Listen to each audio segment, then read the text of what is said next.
A government shutdown was avoided, but some big-time damage was done. We're going to talk about the impact to the crypto markets, along with a major exchange experiencing over 100 million in outflows. That's right, the uncertainty in crypto is making more people pull their money out of exchanges. And we've got something big coming up in the crypto industry. Is it going to be bullish or bearish? And by the way, happy Sunday, everyone. Yes, let's start the week off with the singing. And let's make this a good week, everyone. Tony Davidson, 2331 says, I like your pure info approach. Very disappointing. Brad really let us down. The 8 inches of rain in New York represents the 75,000 class action victims' tears. This sucks. A lot of you are not feeling good about having a party because a lot of you are thinking the same thing. What was there really to celebrate? Ghosted 000 says Klaus knows the score and can't deny it. The only crypto content creator that hasn't sold out in one way or another. Used to think he was too negative too often, but it's just honesty. When most other channels are throwing $17,000 price predictions a day after a nothing burger party, getting crazy. Clickbaiting bastards. That's why I did that video about the whole overpromise and underdeliver with XRP. That never came from the Brad Garlinghouse camp. But it's not like the Garlinghouse camp was out there also at the same time going, you know, guys, we don't have a settlement to announce. We don't have this to announce. Like, they could easily also be debunking this stuff. Oh, frustrating. Bitcoin's in at 27,214. ETH, fuck, who cares? XRP, 52 cents. With XLM right now sitting at 11.3. XDC right at that 5 cent mark, 5.06. Okay, money leaving the crypto space. And by the way, seriously, like, my month really started off really crap. Listen to this. So you know how I do my big dates video? Well, I had a whole segment in there about all the ETFs, right? My yellow pad. Well, now I have to redo that and re-edit the video. And yeah, thank you, Gary Genzer, for dealing the ETFs. Asshole. Major exchange experienced 160 million in outflow in Ethereum, Bitcoin, and USDT. Just in 3 assets.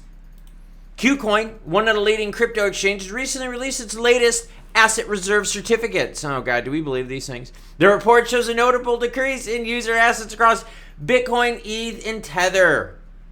Bitcoin assets dropped by 4%. Okay. ETH 3%, 148,000. Another one 4%. That's actually quite a bit. When you start adding them all together, that is quite a bit. According to DeFi Llama, KuCoin has experienced a net outflow of approximately 118 million in the past month.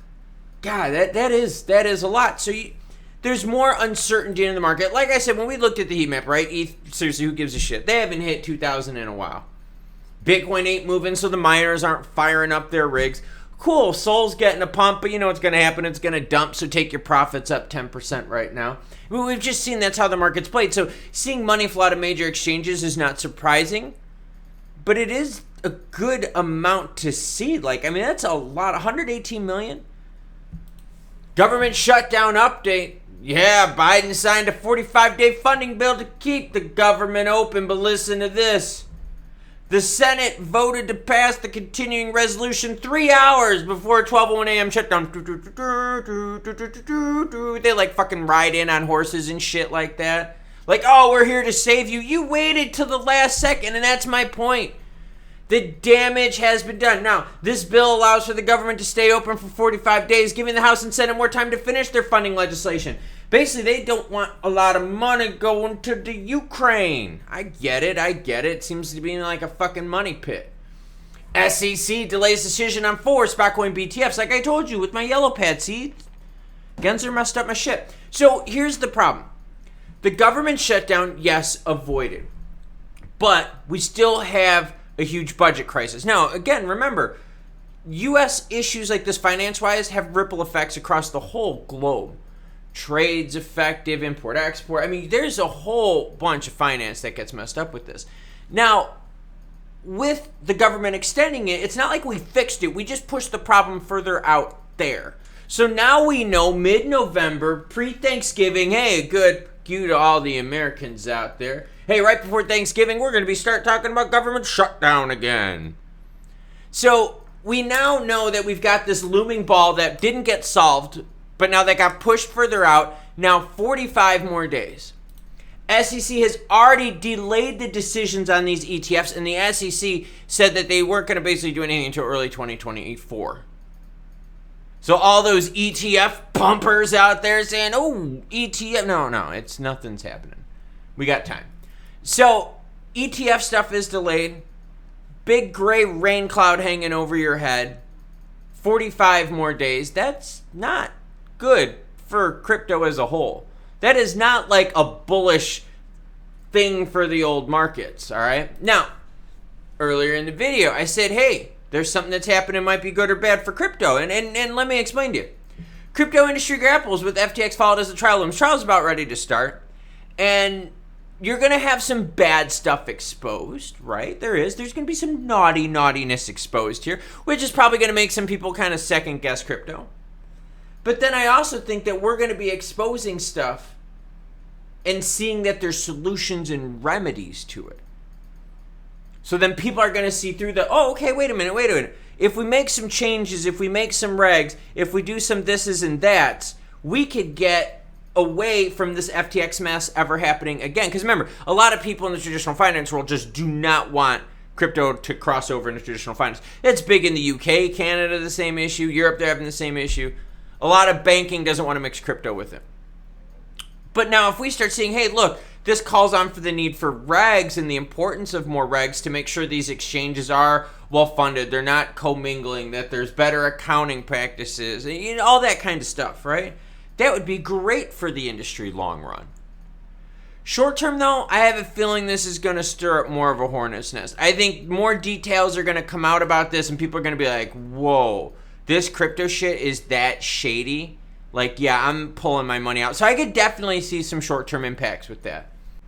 You know, the government really fucked us over on this one. And waiting to the last minute, riding in on the chariots, like they're saving the day. You're saving the day from a mistake that you created.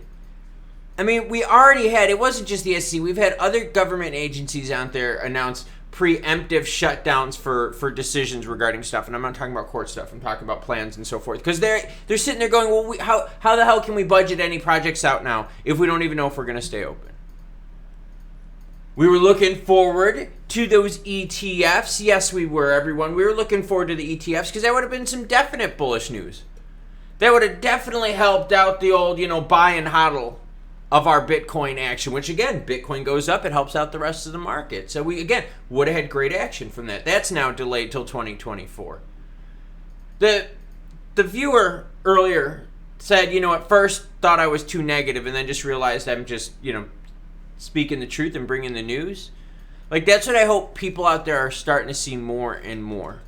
That, yeah, when it is negative, you're right, you're going to get a lot of shitty stories about Sam Bankman Greed going to trial.